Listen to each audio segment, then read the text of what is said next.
ஆரம்பம் பண்ணிதான். அதனால எனக்கு அரபி ரொம்ப பிடிக்கும் என்றாக சொல்றாங்க.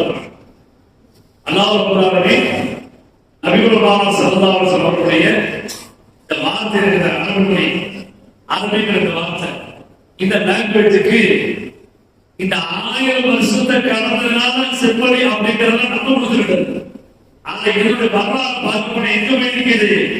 இப்ராஹிம் அலைஹிஸ்ஸலாம் மகன் இஸ்மாயில் கிட்டே இருக்குது. இஸ்மாயில் நபியுடைய காலத்தில் இருந்து அவர் சம்பந்தப்பட்ட இடம் இருக்குது. அவரோடு தொடர்புடைய ஒரு லாங்குவேஜ் அரபி. இன்னும் சொல்ல போனால் இன்றைய ஒரிஜினல் அரபியர்கள் இருக்கிறார்களே, அந்த அரபியர்களை விட பழமை வாய்ந்தது அவர்கள் பேசக்கூடிய அரபி மொழி. புரிதல் சொல்றது, இந்த அரபியர்கள் தங்களை சொல்லிக் கொள்கிறார்களே, இவர்களை விட மிக பழமை வாய்ந்த ஒரு தொன்மை மொழி என்று சொன்னால் அது என்னது? இந்த அரபி மொழி.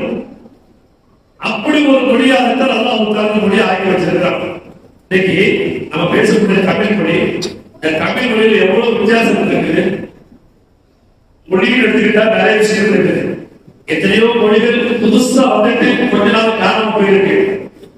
சில லாங்குவேஜ் இருக்கிறதுல பேசப்பட்டு முடியும், ஆனால் அதுக்கு என்ன கிடையாது? எழுத்துக்கள் கிடையாது. பேசப்பட்டு முடியும், எழுத்துக்கள் கிடையாது. அப்படி இருக்குது.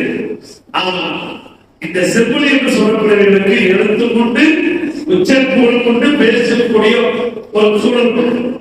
அந்த அடிப்படையில இந்த அரபி மொழியை கொடுத்து அல்லாஹ் தஆலா இதை இஸ்லாமிய முஸ்லிம் சமூகத்தை அல்லாஹ் தஆலா கண்ணியப்படுத்தி விட்டார் என்று நான் சொல்றேன். எப்படி செஞ்சா கண்ணியப்படுத்தினார்? நாம் பேசக்கூடிய மொழி தாய்மொழியாக தமிழாக இருக்கலாம், மலையாளமாக இருக்கலாம், உருதுவாக இருக்கலாம். ஆனால் நம்முடைய பிள்ளைகள் ஒவ்வொருவருக்கும் அந்த ஒரு அவசியமான ஒரு லாங்குவேஜ் நாம் என்ன சொல்லிக் கொடுப்போம்? பிள்ளைகளுக்கு அரபி. பிள்ளைகள் வரும்போது சின்ன பிள்ளை குழந்தையா இருக்கும்போது என்ன சொல்லிக் கொடுப்போம்?